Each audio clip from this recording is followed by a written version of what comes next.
Hello friends, मैं हूं प्रकाश यादव और आप देख रहे हैं मेरे YouTube channel Prakash Yadav study centre. तो फ्रेंड्स, आज का क्वेश्चन है संख्या 6, 72 और 120 का HCF और LCM अभाज्य गुणनखंड विधि से ज्ञात करना है। तो फ्रेंड्स, मैंने पहले से ही इस क्वेश्चन को कर लिया है सॉल्व, क्योंकि वीडियो हो जाता है लंबा इसलिए। तो फ्रेंड्स, सबसे पहले करना क्या है वो आप अच्छे से समझिए। तो फ्रेंड्स, सबसे पहले हमें क्या करना है, 6, 72 और 120 का गुणनखंड निकाल लेना है। तो गुणनखंड कैसे निकालते हैं वो आपको पता होगा, अगर पता नहीं है तो मैं आपको और अच्छे से समझा दूंगा। अभी फिलहाल हम कैसे निकालते हैं वो समझिए, है ना। तो फ्रेंड्स, अगर आपको जानना है कि गुणनखंड कैसे निकालते हैं और अच्छे से आपको नहीं बनता होगा तो कमेंट्स करके बताइए। तो सिर्फ और सिर्फ मैं गुणनखंड के बारे में एक वीडियो बनाऊंगा और अच्छे से समझाऊंगा कि गुणनखंड कैसे निकाला जाता है इस तरह से, है ना।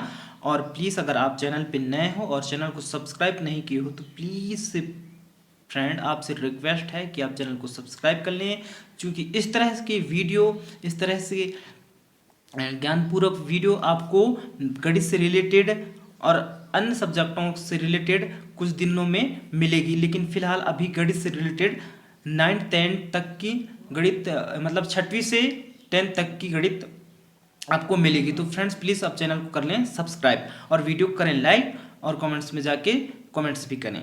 तो फ्रेंड्स, चलिए हम समझते हैं कैसे निकाला जाता है गुणनखंड। सबसे पहले 6, 72 और 120 को हमें निकालना है गुणनखंड। तो जैसे कि यहाँ पे हमने लिखी है 6 और 6 को क्या करना है, ये किससे कटेगा वो पहले समझना है। तो कटेगा ये 2 से, इसलिए यहाँ पे लिखिए 2। और 2 का पहाड़ा कितने बार पढ़ेंगे तो कटेगा 6, तो 3 बार पढ़ेंगे, तो इसलिए यहाँ पे लिख दिया हमने 3। अब ये 3 जो है ये किससे कटेगा ये भी समझना है। तो ये कटेगा 3 से, तो इसलिए पे हम यहाँ पे लिखे 3। और 3 को पहाड़ा कितने बार पढ़ेंगे तब कटेगा 1 बार, तो हमने यहाँ पे लिख दिया 1, यानी कि 3 एकम 3। तो इस तरह हमने 6 का जो गुणनखंड है निकाल लिए, क्योंकि अब यहाँ से कट गया पूरी तरह से। इसी प्रकार हमने 72 का जो क्या है गुणनखंड निकालेंगे तो ये भी कटेगा 2। तो 2 का ऐसे पहाड़ा पढ़िए कि ये 7 पूरा कट जाए, या 7 का बराबर हो या 7 से कम हो। तो 2 तिहाई 6 और 2 चौको 8 तो ज़्यादा हो रहा है, इसलिए 2 तिहाई 6। तो कितना कटा है, सिर्फ 6 कटा है, 1 बचा है। तो 1 जो है ये 2 को दे देंगे हाँ सिलाई में, तो ये बन जाएगा कितना, 12। तो 12, 2 के पहाड़ कितने बार पढ़ेंगे तो 12 आएगा 6, इसलिए यहाँ पे हमने लिख दिया 6। तो बन गया है कितना, 36, है ना। तो अब 36 बन गया, तो 36 भी किससे कटेगा, 2 से, इसलिए हमने यहाँ पे लिख दिए 2। और 2 का पहाड़ा कितने बार पढ़ेंगे, 3 के बराबर हो या 3 से कम हो। तो 2 एकम 2 बचा 1, तो बन गया 16, 2 अट्ठे 16। अब आ गया 18, 18 भी कटेगा 2 से, तो हमने लिख लिया यहाँ पे 2 और 2 नाम 18, यानी 2 के पहाड़ा कितने बार पढ़ेंगे तो 18 आएगा 9 बार, तो हमने यहाँ पे 9 लिख लिया। अब आ गया 9, 9 किससे कटेगा, 2 से तो नहीं कट सकता, कटेगा 3 से, इसलिए यहाँ पे हमने 3 लिख दिया है। तो 3 का पहाड़ा कितने बार पढ़ेंगे तो 9 आएगा, तो 3 बार, तो हमने यहाँ पे 3 लिखा। 3 तिहाई 9 कटा, 3 3 से ही कटेगा, तो 3 एकम 3। इस प्रकार हमने 72 का भी क्या निकाल लिए हैं गुणनखंड। अब निकालेंगे 120 का, तो 120 भी किससे कटेगा, 2 से। तो फ्रेंड 2 छक्का 12 और 2 शून्यम शून्य, 2 तिहाई 6, है ना। 3 बार पढ़े तो यहाँ पे 3, 2 शून्यम शून्य बार पढ़े तो शून्य, 3 एकम 3, यहाँ पे बचा 1, तो बन गया 10, हासिल ये दिए तो शून्य है, तो 1 बचा तो बन गया 10। तो 2 5 6 10, अब 15 आ गया, 15 कटेगा 3 से, तो 3 5 6 15 और 5 एकम 5। तो इस तरह से हमने तीनों का गुणनखंड निकाल लिए हैं। अब इनको हम लिख लेते हैं।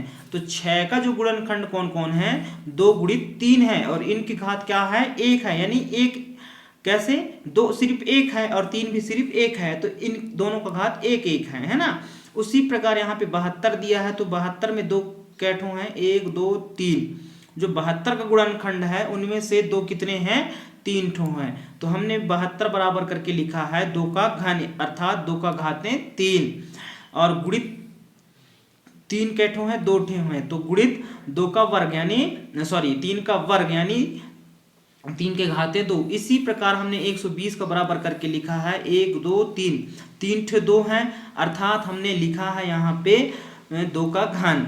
और गुणित ये वाला 3, तो 3 एक ही है तो इसलिए 3 का घातें 1 गुणित 5 है, तो गुणित 5, 5 भी एक ही है गुणनखंड में, तो हमने उसके घातें 1 लिखा है। अब हमें फ्रेंड्स यहाँ क्या करना है, तो हमें फ्रेंड्स यहाँ पे जैसे कि अगर आपने मेरे कल के वीडियो देखे होंगे तो मैं आपसे बोला था, अगर आप देखे होंगे तो 6, 72 और 120 का एचसीएफ निकालना करके बोला था, और मैं अगर वीडियो बनाऊंगा कल तो उसको देख के मिलान करना अपने आंसर को, ये बोला था। अगर नहीं देखे होंगे तो कोई बात नहीं, समझिए। तो हमें क्या करना है, तो फ्रेंड्स ये तो हमने लिख लिया। अब हमें यहाँ पे देखना है तीनों के जो गुणनखंड है उनमें से कौन कौन मिल रहे हैं। जैसे कि यहाँ पे भी 2 है 6 का गुणनखंड, तो यहाँ पे भी 2 है 72 का, और 120 का भी गुणनखंड यहाँ पे भी 2 है। तो इन तीनों में 2 2 हो रहे हैं, मिल रहे हैं, यानी उभयनिष्ठ है। अब इनमें से छोटी घात वाली देखना है एचसीएफ ज्ञात करने के लिए। तो देखो 2 का घात 3 है, यहाँ पे भी 2 का घात 3 है, लेकिन यहाँ पे 2 का घात 1 है। तो छोटी घात वालों को हमने लिख लिया एचसीएफ बराबर करके, यहाँ पे किसका अतः 6, 72 और 120 का एचसीएफ करके हमने लिख लिए 2 के घातें 1। उसके बाद हम फिर से देखेंगे यहाँ पे कि और कौन कौन से तीनों में मिल रहे हैं। तो यहाँ पे 6 का जो गुणनखंड 3 है, तो यहाँ पे भी 72 का गुणनखंड 3 है, और यहाँ पे भी 72 का गुणनखंड 3 है। लेकिन यहाँ पे हमें अब क्या देखना है फ्रेंड्स, कि तीनों में से, तीनों के गुणनखंड में से सबसे छोटी घात वाली कौन है। तो सबसे छोटी घात वाली 120 का गुणनखंड ये 3 है और 6 का है, और 72 का जो गुणनखंड है 3, उसकी घात क्या है, बड़ी है, 2 है ना, वर्ग वाला है। तो हमको बड़ी घात यहाँ पे नहीं लेना है, क्या ज्ञात करने के लिए, एचसीएफ ज्ञात करने के लिए, है ना। तो हमें छोटी घात वाले लेना है। तो छोटी घात कौन है, ये है और ये है। तो इन दोनों को नहीं लेना है, सिर्फ किसको लेना है, एक को लेना है, ये मतलब एक ठो ही 3 लेना है। इसलिए हमने यहाँ पे एक ठो ही 3 लिख लिया, गुणित 3, 2 2 ये तीनों थे जगह पे थे, तो जिसका छोट घात था उसको लिखे। यहाँ पे भी देखिए तीनों जगह में 3 3 है, तो हमने जिसका छोट घात है, सिर्फ देखो तीनों जगह पे हैं लेकिन छोटी घात है। अब अगर यहाँ पे आप कहोगे यहाँ पे भी छोटी घात है, यहाँ पे भी छोटी घात है, तो इसको भी लिखिए और इसको भी लिखिए। तो ऐसा कुछ नहीं है, सिर्फ एक को ही लिखना है। या तो यहाँ से लिख ली, इसको लिख लिए मतलब इसको लिख लिए, है ना, वही बात है। तो सिर्फ छोटी घात को एक को लिखना होता है, और बड़ी घात तो लिखना ही नहीं होता। किस कब, एचसीएफ ज्ञात करने पर अभाज्य गुणनखंड विधि से। तो हमने सिर्फ 3 को लिख लिया, छोटी घात वालों को। तो इस तरह से लिखने के बाद अब गुणा करेंगे तो क्या होगा, 3 दूना 6, तो 6 आएगा। इन चूंकि जो छोटी घातों का गुणनफल होता है वही एचसीएफ कहलाता है, अभाज्य गुणनखंडों का, है ना। तो इस तरह से 6, 72 और 120 का एचसीएफ 6 है ना। अब एलसीएम में क्या करना होता है, तीनों जगह पे जो कौन मिल रहे हैं उनकी बड़ी घातों को लिखना पड़ता है। तो जैसे कि यहाँ पे भी 2 है, यहाँ पे भी 2 है, यहाँ पे भी 2 है, लेकिन यहाँ पे 2 का घातें 3 है, और 2 का घात यहाँ पे भी 3 है, और यहाँ पे 2 के घात 1 है। तो यहाँ पे बड़ी को लिखना है। तो बड़ी कौन है, बड़ी घात वाली कौन है, 2 का घन है, और यहाँ पे भी 2 का घन है। तो यहाँ पे इन दोनों को नहीं लिखना है, सिर्फ एक को लिखना है। तो हमने यहाँ पे लिख दिया तथा एलसीएम बराबर 2 का घन, एक को लिखेंगे, इन दोनों को नहीं लिखेंगे, सिर्फ एक को लिखेंगे। तो एक को लिख लिया। उसके बाद यहाँ पे देखें, तीनों को मिलान कीजिए, यहाँ पे भी 3 है, यहाँ पे भी 3 है, यहाँ पे भी 3 है, लेकिन यहाँ पे ये और ये क्या है, छोटी है।